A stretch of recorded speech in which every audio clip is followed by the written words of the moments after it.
Welcome to the deep dive. When you think of Heidelberg, Germany, you probably picture it, right? That magnificent crumbling castle sitting above a perfect Baroque city. It's a powerful image. It is, and it often defines the city. But our sources today show us something much deeper, a layered city that juggles this dramatic royal history with really critical cultural preservation. And a surprisingly vibrant modern scene on top of all that. Exactly. Yeah, I think Heidelberg's real genius is in that tension. It's built an identity around preserving things that, shouldn't logically coexist. You have the picturesque decay of a Renaissance court and then the essential documentation of some very difficult truths. So our mission for you today is to unpack that. We're going to focus on the castle's pretty devastating story, the unique cultural institutions, and its surprisingly lively contemporary calendar. Sounds good. Okay, let's unpack this. And there's really only one place to start, isn't there? Up on the hill with the Heidelberg Castle. Right. And it's not just any ruin. I mean, this is one of the most important Renaissance structures north of the Alps, but it's famous because it was never fully restored. Its story is all about rise and fall, isn't it? Yeah. I see here parts of it date back to before 1214. They do. It expanded into two castles around 1294, but then the destruction starts early. And not with war, which I found interesting. A massive lightning strike in 1537 just obliterated the upper castle. Wow. So the one we see today, the lower part, that was left to the humans to destroy. Pretty much.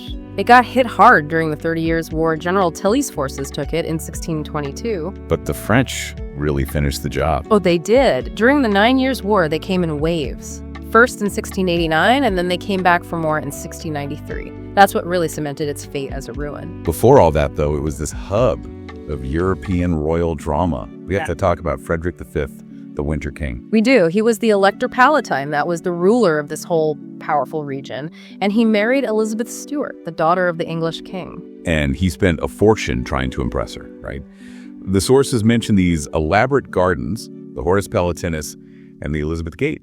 A massive fortune. It was all part of this ambition that, well, it lasted somewhat more than one winter, as the saying goes, before his reign just collapsed and plunged the entire region into war.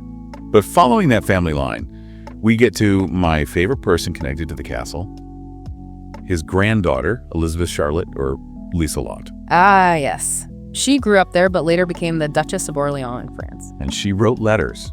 The sources say she wrote an astonishing 60,000 letters in her lifetime. 60,000, is that right? I mean, how is that even possible? That's almost 3 a day for decades. Apparently, she was relentless.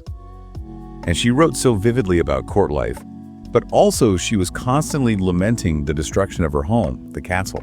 She kept it alive in the European imagination, even from far away. Her sadness was, well, it was justified, because the destruction was later made official policy in a way.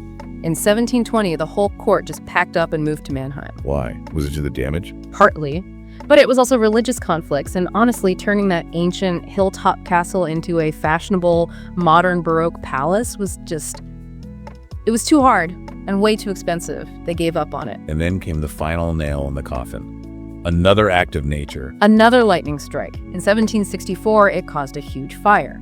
The elector at the time, Karl Theodor, supposedly took it as a sign from heaven, and that was that. The castle's fate as a permanent ruin was sealed. But here's the twist. The ruin was saved by a Frenchman. Yes. The sources point to Charles de Grainberg, a copperplate engraver, as the savior of the castle. This was in the 19th century. He fought the local government, which wanted to just tear it down for building materials. He did, and here's the crucial insight. He didn't want restoration. He championed preservation as a ruin. He even started a collection of artifacts that became the foundation for the city's main museum. And this is where it gets really interesting, because that decision is what made it famous. When Mark Twain visited in 1880, he said misfortune had actually improved it. I love that quote. He said nature had garnished the broken tower with ivy and flowers. And that's the core of it all. Heidelberg built its modern identity on being incomplete. It monetized that picturesque decay. But the city doesn't just preserve romantic history, does it? It's also invested in documenting much more difficult histories. That is a very powerful transition. And yes, we have to talk about the documentation and cultural center of German Sinti and Roma, a truly critical institution. Absolutely. Established in the early 90s, it's the world's first permanent exhibition on the genocide of the Sinti and Roma by the Nazis. And the design of the exhibition is It's incredibly thoughtful. It contrasts the everyday lives of the minority family photos, personal stories on one floor. With the cold, bureaucratic persecution apparatus on the floor above. It forces you to confront the human cost. And it also documents their 600-year history in Germany, which is so important. Moving to a different kind of institutional memory, we have the Kupferzisches Museum, housed in the beautiful Palais Moras. What really stands out in the sources here is how it highlights the Roman history of the area. Right across from the castle in the Neuenheim district. The Roman footprint is huge, yeah.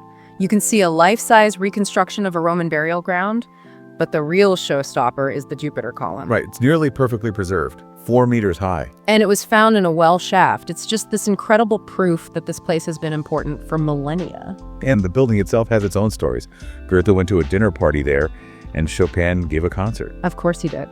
And speaking of quirky history, we can't forget the student prison, the student Karzer. My favorite. Operational from the 1780s to 1914 for things like, what was the phrase? Nighttime carousing. Nighttime carousing. Sounds pretty tame now, but what makes it a tourist spot today are the walls. The graffiti, right. Exactly. The students who were locked up just covered the walls in paintings and poems. They turned their punishment into this lasting, slightly absurd piece of local history.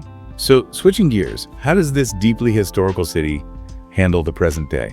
Well, the art scene is thriving. It's centered at the Theater and Orchestra Heidelberg. The main building was completely refurbished, reopened in 2012. It's a major operation, 350 permanent staff. And they balance the old and the new, right? Perfectly. They host a Baroque festival, winter in Schwetzingen, where they rediscover forgotten operas. But they also run the Heidelberger Stückemarkt, which is one of the most renowned festivals for contemporary theater in Europe. They profile a different guest country every year. And the sources confirm it's not all highbrow culture. The Old Town's Unterstrasse is called a party mile. It is. And if you look at the 2025 festival calendar, the range is just incredible. You have the spectacular castle illuminations in September with fireworks, totally free to watch. From the Old Bridge or the Philosopher's Walk. The best views. But then you also have an international literature festival, a huge jazz festival, an urban art festival, and a wine village in October. This is a city that knows how to have a good time. Yeah, that brings us down to the river, to the Old Bridge, the Karl Theodor Brücke. A landmark in itself. The current one was built in 1788, but it's the 9th bridge on that exact spot. And it has that modern, slightly baffling quirk.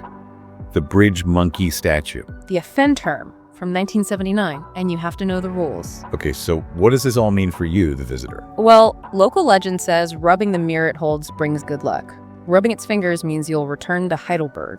And the little bronze mice nearby? Those supposedly bring fertility, so you can choose your own adventure. So we've seen Heidelberg's transformation from a royal capital through just repeated destruction to its current identity. It's a city that invests in the now in contemporary culture while preserving both its magnificent ruins and the essential documentation of its darkest chapters. It's a masterclass in holding contrasts. And the forces really show us how much of that famous identity relies on its ruins, on the fact that the castle was explicitly not fully rebuilt after that 1764 fire.